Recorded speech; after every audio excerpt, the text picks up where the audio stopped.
Hello दोस्तों, नमस्कार। पंचलता अवधि गीत में आप सभी दोस्तों का तहे दिल से हार्दिक स्वागत है। आप सबके बीच में मैं एक सोहर गीत लेके आई हूँ। अगर मेरा वीडियो अच्छा लगे तो प्लीज़ आप सब मेरे वीडियो में सब्सक्राइब कीजिएगा, लाइक कीजिएगा, शेयर कीजिएगा और कमेंट करके ज़रूर बताइएगा कि मेरा वीडियो आप सबको कैसा लगा।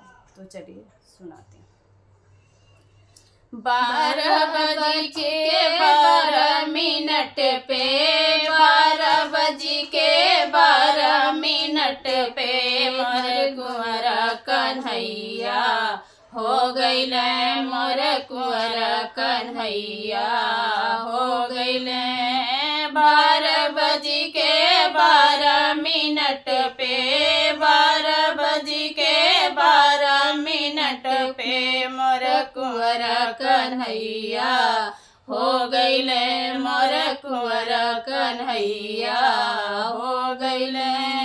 सासू जी आई देवता मनाने, सासू जी आई देवता मनाने, वारे बलम मोर पियरी न लाए, सारे बलम मोर पियरी न लाए। सासू से झगड़वा हो गइले, सासू से झगड़वा हो गइले।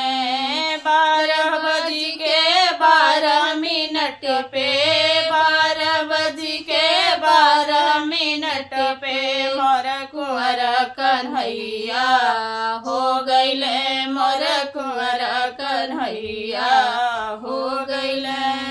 जेठनी जी आई पिपरी पिसन को, जेठनी जी आई पिपरी पिसन को, वारे बलम मोर चुनरी न लाए, वारे बलम मोर चुनरी न लाए। जेठनी से झगड़वा हो गइले, जेठनी से झगड़वा हो गइले। 12 बज के 12 मिनट पे 12 बज के 12 मिनट पे मोर कुंवरा कन्हैया हो गइले, मोर कुंवरा कन्हैया हो गइले।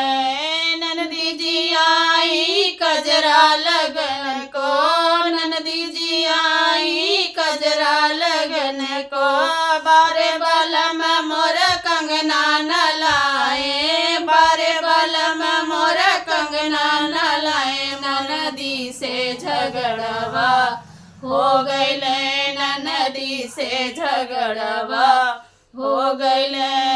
12 बज के 12 मिनट पे 12 बज के 12 मिनट पे मोर कुंवरा कन्हैया हो गइले, मोर कुंवरा कन्हैया हो गइले।